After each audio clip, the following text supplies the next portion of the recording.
चलो डिस्कस करते हैं 21 जैन शिफ्ट 2 का 32 क्वेश्चंस।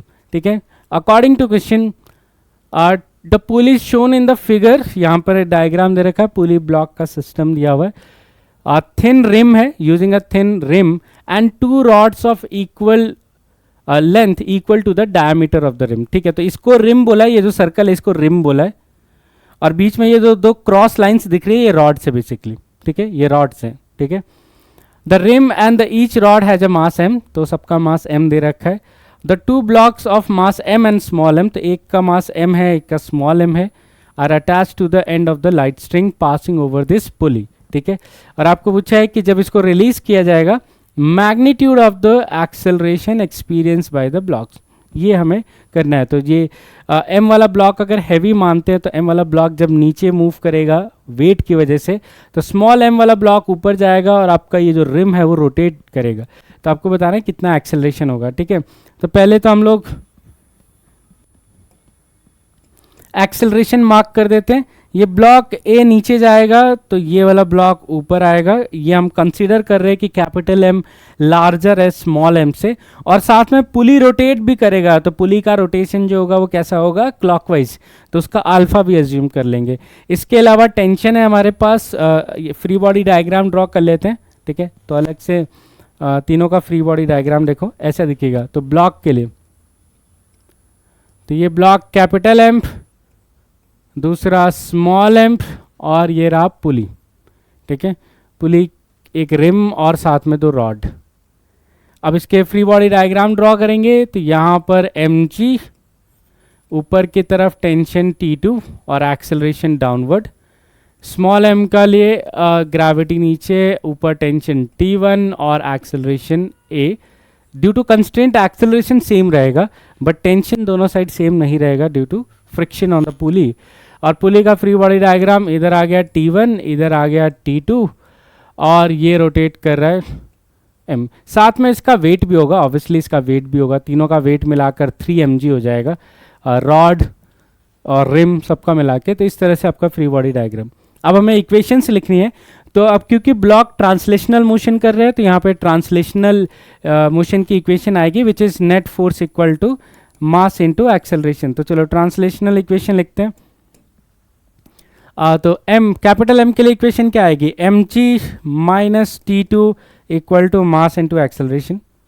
ठीक है, स्मॉल m के लिए क्या आएगा, T1 minus mg equal to mass into acceleration. अब रहा पुली के लिए, तो पुली के लिए जो आएगा, क्योंकि पुली रोटेशनल मोशन में है तो उस पर रोटेशनल डायनेमिक्स की इक्वेशन आएगी, torque equal to I alpha about centre.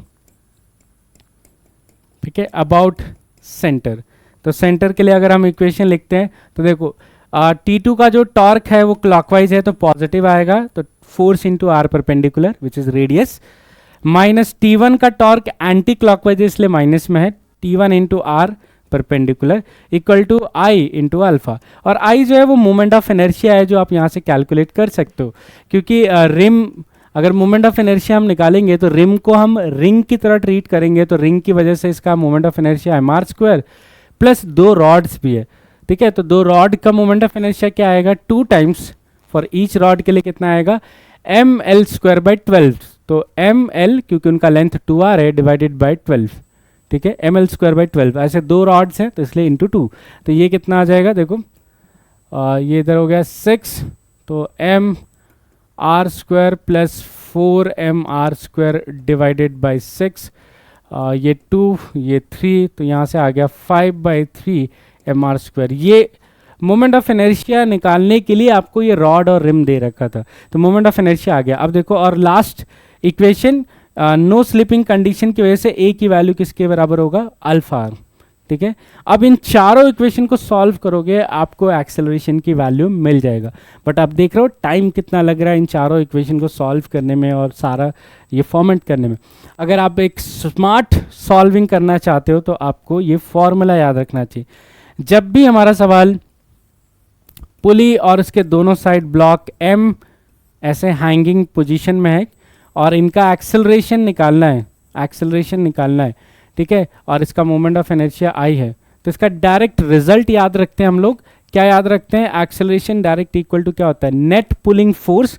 Net pulling force कितना होगा, इसको कौन पुल कर रहा है, mg पुल कर रहा है, और इसको कौन पुल कर रहा है, स्मॉल mg पुल कर रहा है। तो नेट पुलिंग फोर्स देखो कितना होगा, capital mg minus small mg, ठीक है, capital mg minus small mg, ये हो गया net pulling force, divided by नीचे क्या होगा, टोटल मास। तो टोटल मास कितना है, इसका m है, total effective mass, actually total effective mass, तो m plus m plus I by I R square. Pulley का जो इफेक्टिव मास होगा, पुली का जो इफेक्टिव मास होगा वो आएगा आई बाय आर स्क्वायर।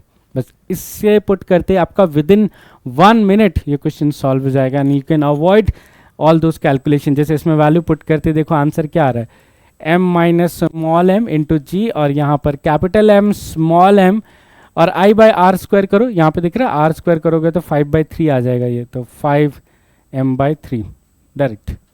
बस इस आंसर को मैच कर लेते हैं, देखो ऑप्शन के साथ अब क्या सा मैच हो रहा है। तो स्मॉल m को अलग रखना है हर जगह, कैपिटल M एक साथ कर लेते हैं, ठीक है, कैपिटल M एक साथ कर लेते हैं। तो कैपिटल M एक साथ करने के बाद तो यह आ जाएगा 8m/3 प्लस स्मॉल m, और इससे हमारा आंसर सी ऑप्शन बन जाएगा, ठीक है।